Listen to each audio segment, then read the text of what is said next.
धन की हानि हो रही है, पैसे से जुड़े काम बार बार रुक जाते हैं, पैसा जितना कमाते हैं उतना खर्च हो जाता है, धन लाभ नहीं होता। तो ऐसे में कौन सी जड़ी बूटियों से किस नक्षत्र में उपाय करने चाहिए, आइए जानते हैं। बताएं पंडित जी। देखिए, धन हानि बहुत हो रही है तो मघा नक्षत्र में हरसिंगार का बांदा, हरसिंगार का फूल तो आपने सुना होगा, फल सुना होगा, तो ये बांदा क्या है भाई? आप सोच रहे होंगे पंडित जी कह रहे हैं बांदा, तो बांदा क्या है? फूल और फल के बीच की जो अवस्था है वो है बांदा। समझ गए? फूल और फल के बीच का जो पीरियड है वो है बांदा। तो ऐसा हरसिंगार का बांदा अगर मिल जाए तो उसे पीले कपड़े में लपेट कर अगर पूजा स्थान में रख लिया जाए तो इससे भी लक्ष्मी की कृपा होती है। और सभी कार्यों में अगर रुकावटें आ रही हैं तो शतभिषा नक्षत्र में लाल रंग की घुघुची ला करके लाल कपड़े में लपेट करके थोड़े दिनों के लिए अपने गले में धारण कर सकते हैं। धन लाभ चाहते हैं तो सूर्य या चंद्रमा का जब ग्रहण हो उस समय शंख पुष्पी की जड़ घर लाकर अपने पूजा स्थान में रखकर हर रोज उसकी पूजा करनी चाहिए। दरिद्रता को अपने जीवन से दूर रखने के लिए 41 दिनों तक, दरिद्रता से अपने से दूर रखने के लिए 41 दिनों तक माँ लक्ष्मी की प्रतिमा के सामने आंवले का भोग लगाना चाहिए। धात्री फलम निर्मलम, धात्री फल कहते हैं आंवले को। 41 दिन तक ही आंवले के पेड़ में जल चढ़ाना चाहिए।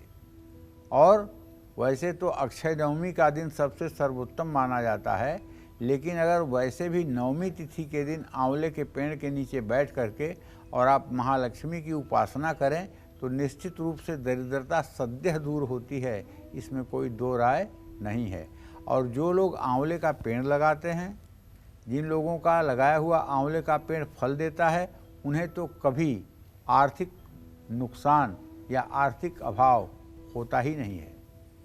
बेल का पेड़ लगाने वाला व्यक्ति अकाल मृत्यु का शिकार नहीं होता और आंवले का पेड़ लगाने वाला व्यक्ति कभी निर्धन नहीं होता। विश्वास न हो तो करके देख लीजिए। अगर आप पीपल का 8 पेड़ लगाएंगे तो आपके यहाँ कोई पितरदोष नहीं रह जाएगा, इस बात की पूरी जिम्मेदारी है। ये शास्त्रों की बात है, केवल मेरी बात नहीं है। 8 पीपल के पेड़ लगा करके उसकी देखभाल करिए, वो 8 पीपल के पेड़ चल जाएं, बस आपके जितने पितर हैं सब दूध पिएंगे और सबको उत्तम गति मिल जाएगी। इसी तरह से दरिद्रता चाहे कई जन्मों की आपके ऊपर है, लेकिन अगर आपने 5 आंवले के पेड़ लगा दिए और 5 आंवले के पेड़ चल दिए, उसमें फल आ गया, तो आप मान के चलिए कि आपका दरिद्र दहन हो गया, दरिद्र आपका जल गया।